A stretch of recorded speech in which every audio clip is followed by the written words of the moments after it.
நீங்க எந்த பிசினஸ் வச்சிருந்தாலும் அது எய்தர் B2B அப்படி இல்லைன்னா B2C அப்படிங்கிற ரெண்டு கேட்டகரியில தான் வரும்.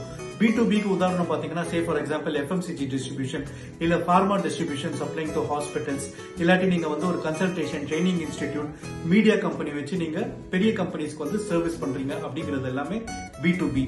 B2Cக்கு ஒரு சிறிய உதாரணம் அப்படின்னு பாத்தீங்கன்னா ரீட்டைல் அவுட்லெட்ஸ், டெக்ஸ்டைல் இண்டஸ்ட்ரீஸ், அதுக்கப்புறம் சே ஃபார் எக்ஸாம்பிள் ஹோட்டல்ஸ், இது எல்லாமே டைரக்ட் கன்சியூமர்ஸ் சந்திக்கிறதுனால B2C அப்படிங்கிற கேட்டகரியில வருது. B2Bல ஃபர்ஸ்ட் சேல்ஸ் சைக்கிள் அச்சீவ் பண்றதே கொஞ்சம் கஷ்டம் தாங்க.